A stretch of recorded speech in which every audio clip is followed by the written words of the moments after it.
প্রিয় বন্ধুরা, আপনারা নাকি চেনেন, আমি আপনাদের মিলন ভাই। আজকে আমি রয়েছি এমন একটা জায়গাতে, এই জায়গাতে কিন্তু একটা আজব একটা জিনিস দেখতে পাচ্ছি, যে শিকড় ছাড়া গাছ। অনেকে আপনারা জানেন শিকড় ছাড়া কোন গাছটা রয়েছে, সেটা একটু কমেন্টস করে জানাবেন। আজকে আপনাকে বাস্তবে দেখাবো শিকড় ছাড়া গাছ রয়েছে। আচ্ছা চলুন, লেটস গো। যে আসলে আমি এখানে দেখার পরে ভাবলাম যে শিকড় ছাড়া যে গাছটা রয়েছে, তো অনেকেই আপনারা আমাকে কমেন্ট করেন, মিলন ভাই ভালো কোনো আইকনিক ভিডিও দেখান। আপনাদের মাঝে কিন্তু আমি চেষ্টা করি ভালো ভালো ভিডিও দেওয়ার জন্য। এবং আমার সাথে যে গাছটা দেখতে পাচ্ছেন, এই গাছটা কিন্তু হচ্ছে শিকড় ছাড়া একটা গাছ।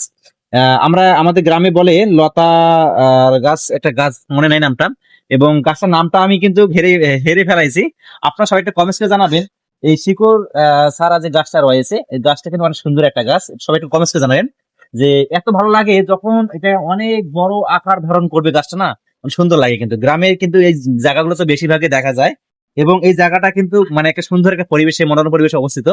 যে গ্রামটা, আসলে গ্রামে কিন্তু রয়েছে শিকড় গাছটা। যারা আমার অডিয়েন্স রয়েছেন, নেক্সট ভিডিও খেয়াল রাখবেন। মিলন ভাই ব্লগে নিত্য নতুন ভিডিও পেতে সবাইকে ধন্যবাদ।